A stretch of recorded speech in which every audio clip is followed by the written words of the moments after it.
पिता परमेश्वर का हम धन्यवाद करते हैं, क्योंकि उसकी कृपा की कोई भी सीमा नहीं है। वह परमेश्वर हम सबको प्यार करते हैं, इसीलिए परमेश्वर का वचन आपके कानों तक पहुंचता है। उसका वचन कभी बदलता नहीं, उसका वचन अटल है।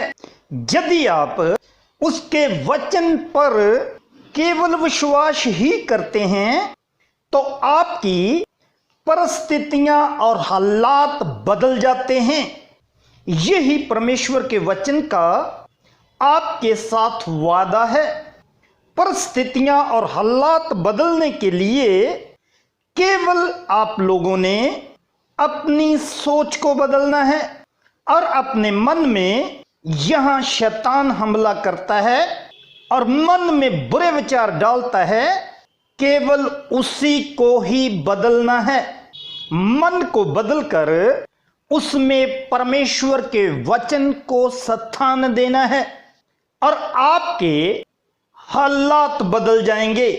आज हम परमेश्वर के पवित्र वचन से देखेंगे कि वचन कैसे काम करते हैं।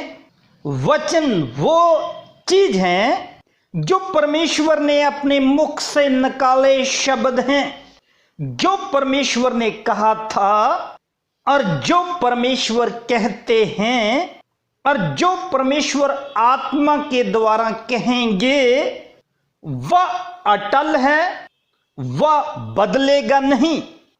केवल हालात और परिस्थितियां को ही बदलना है। इसलिए आज वचन सुनने से पहले आप 100% अपनी सोच को बदल लें।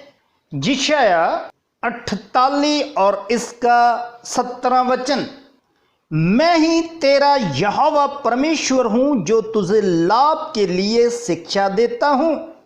केवल आपको ये निश्चय करनी है कि परमेश्वर का वचन मेरे लाभ के लिए है और मेरी भलाई के लिए है, और जिस मार्ग में परमेश्वर आपको चलाता है उस मार्ग में आपको कठिनाई नहीं होगी। अब हम देखते हैं हकीकत में परमेश्वर का वचन है क्या। यूहन्ना 1:14, वचन देहधारी हुआ। ये वचन प्रभु यीशु मसीह हैं।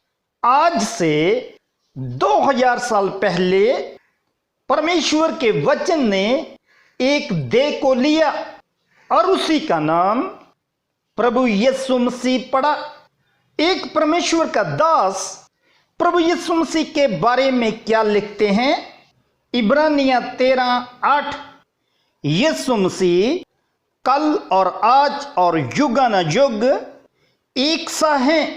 इस वचन का अर्थ यही है कि जो परमेश्वर ने कहा और कहा था और आत्मा के द्वारा कहेगा, वह कभी बदलता नहीं। यही परमेश्वर का आपके लिए वचन है। ये वचन पहले आपकी सोच को बदलेगा, उसके बाद आपके शरीर को बदलेगा, फिर आपके परिवार को बदलेगा और फिर आपके इर्द गिर्द की सब परिस्थितियों को बदल देगा। आप परमेश्वर के वचन के ऊपर कितना विश्वास करते हो, यही आज परमेश्वर आपसे चाहते हैं। यही प्रभु का दास इब्रानियां 12:2 में आपके साथ बात कर रहे हैं और विश्वास के कर्ता और सिद्ध करने वाले यीशु की ओर ताकते रहें। भाव, हालात और परिस्थितियां चाहे कितनी भी बिगड़ क्यों ना गई हो, आप परमेश्वर के वचन की ओर देखते रहें, इस वचन की शिक्षा को लेते रहें। यही आपके लाभ के लिए है और यही आपकी परिस्थितियों को बदलने वाला चीज है। यिर्मयाह 32 और 26 में परमेश्वर का वचन आपके लिए क्या कहते हैं? अब आप अपने हालातों और परिस्थितियों को मत देखो, परमेश्वर के वचन की ओर ध्यान दें। परमेश्वर का वचन आपके लिए यही कहते हैं, मैं तो सब प्राणियों का परमेश्वर यहोवा हूं। क्या मेरे लिए कोई भी काम कठिन है? ये परमेश्वर का वचन आपसे बात कर रहे हैं। आपने यही कहना है कि मेरे लिए तो कठिन है, मगर परमेश्वर के लिए कोई भी काम कठिन नहीं है। भाव परमेश्वर का वचन आपके लिए काम करेगा।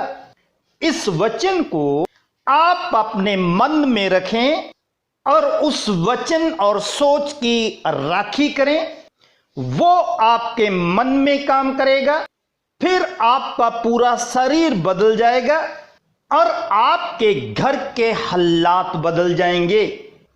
परिस्थितियां अनुकूल हो जाएगी। आप जिस भी समस्या को आज देख रहे हैं, वह समस्या सर्वदा के लिए आपके आगे से हट जाएगी। परमेश्वर आपको छुटकारा देंगे, क्योंकि उसी के वचन आपके लिए अटल हैं। परमेश्वर के पवित्र वचन में बहुत सी उदाहरणें इस विषय में हैं, मगर एक ही बात को मैं इस वीडियो में रखूंगा। जब इजरायली लोग मिस्र के देश को छोड़कर कैनान की ओर रवाना हुए, तो सब लोग खुशी के साथ निकले, मगर आगे लाल समुद्र आ गया। दाहिनी और बाईं ओर पहाड़ियां थी और पीछे मिस्र के राजा की फौज ने घेर लिया। उस समय इजरायलियों के पास कोई भी अनुभव लड़ने के लिए नहीं था और इजरायली लोग मनों में व्याकुल हो गए, अत घबरा गए। इस बात को हम निर्गमन अध्याय 14 10 वचन से 15 वचन तक देख सकते हैं। इन वचनों में लिखा है, इजरायली अत्यंत डर गए और चिल्लाकर यहोवा की दहाई दी। 11 वचन में लिखा है, उनके मन में इतना डर आ गया कि वे मूसा से कहने लगे, इस डर से बेहतर हम मर जाएं तो अच्छा है। वचन 13 में मूसा ने परमेश्वर की ओर से क्या वचन बोला? डरो मत, खड़े रहो, वह परमेश्वर आपके उद्धार के लिए काम करेगा। उस काम को तुम आज ही देखोगे। जिन दुश्मनों को तुम आज देख रहे हो, फिर कभी नहीं देखोगे। इस वचन के अनुसार परमेश्वर ने इजरायलियों के लिए समुंदर में से रास्ता बनाया और सब मिस्री जो इजरायलियों को घेरना चाहते थे और मारना चाहते थे, वो समुंदर में डूब गए। यही परमेश्वर का वचन आपके लिए काम करेगा यदि आप विश्वास के साथ खड़े रहें और परमेश्वर के वचन की ओर ताकते रहें। तो आपके हालात और परिस्थितियां आज ही बदल जाएंगी।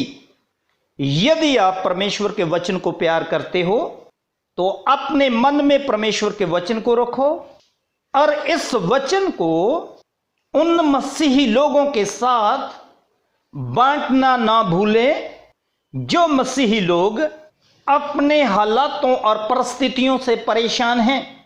प्रभु आपको इस वचन के साथ एक बड़ी जीत की ओर लेके जाएंगे। आमीन।